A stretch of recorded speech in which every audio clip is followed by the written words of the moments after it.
So the area model of multiplication, or sometimes called the box method of multiplication, is a very important model that we use for multiplication, not just for grade 8, but we use this in higher level math and also in calculus.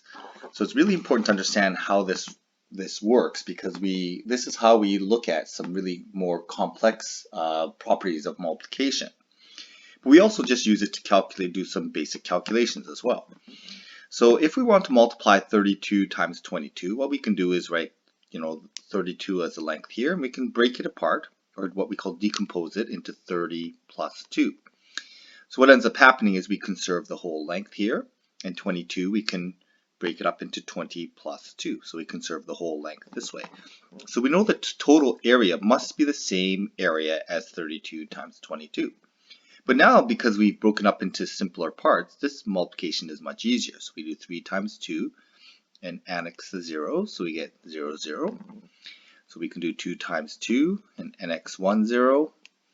We can do 3 times 2 and annex 1, 0. And 2 times 2 is 4. Then we can just add this all up. So 32 times 22 works out to be 704. And we know that this must be true because that length is conserved here. The length over here is conserved, so that the area must be conserved as well. So we can do this for 25 times 34. So I can maybe make this length equal to 30 plus 4. Okay, and then we'll make this into 20 plus 5. Okay, and again, we can just work out each individual area piece because there's much easier, simpler calculation. So we get 600. Here is 80. 5 times 30 works out to be 150. 5 times 4 is 20. So adding this all up, we're going to get 100, 700. So it's going to be 850. Okay, when we work that out.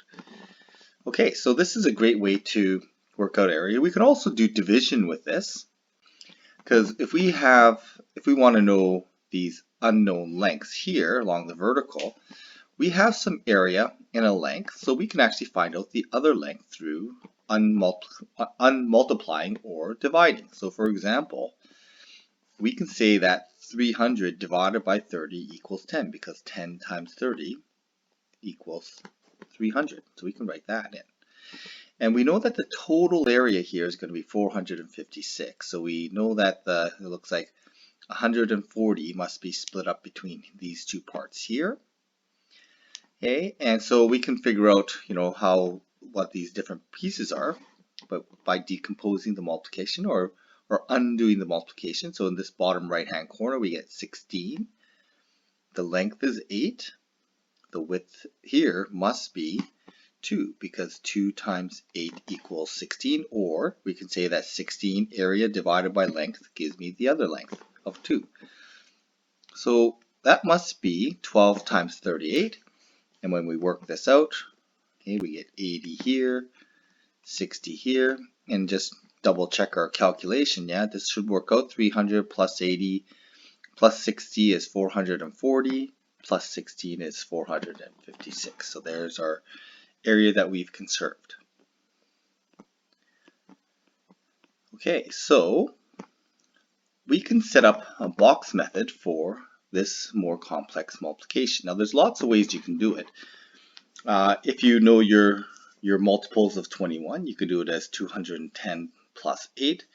If you don't like that, you can break it up into 3 parts if you like, as long as you conserve the length. So we can break it up into a length of 200, okay, plus 10 plus 8.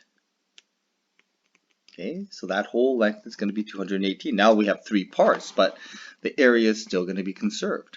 And when we break this up, we can break this up into horizontally like this, into 20 plus 3. So then this makes the multiplication much easier, because now we just have 1-digit multiplication. 2 times 2 is 4. And we annex 3 zeros this time, so we get 4,000. Okay, 2 times 1 is 2. We annex 2 zeros. Okay, we get 16 and annex 1 0. Okay, 3 groups of 200 is 600. Okay, just check your zeros when you do this. 3 groups of 10 is 30. And 3 groups of 8 is 24. We can sum this all up. So I'm just gonna sum up the hundreds here. 800, 960, 990. So 1014 plus 4000 is 5014. Okay, so 23 times 218 we can work as 5014, and we can break this up into parts. Now some of you would do this naturally in mental mathematics, okay, doing this in your head, and most people when they do mental math, this is what they're doing. They're breaking it into easier parts to work with. Now there's different ways we can do this. Okay, some people might have kept this as 18 because they know they're multiples of 18. Some people would break it up into 3 parts like this. You can break it up into 4 parts if you like. Okay, but most people would probably keep it in terms of the hundreds, tens, and ones. Okay, so this one here, same thing, although we don't need to do hundreds, tens, and ones because there's no tens here, so we're just going to do 500 and 4, like that.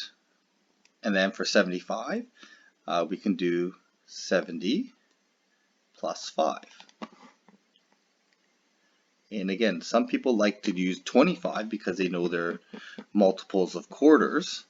Okay, so they might want to do that, but for the most part, it's easiest to break it up into your hundreds, tens, and ones. So here we get 3 times 7 is 35, and we annexed 1, 2, 3 zeros. Okay, 500 times 5 is 2500. Okay, 7 times 40, or 4 times 70 is 280. 4 times 5 is 20. So here we're going to end up with 300, 2,800. So we get 37,800. Okay, as our sum. Okay, so that looks pretty good. So that's the sum. That's the total when we multiply those together.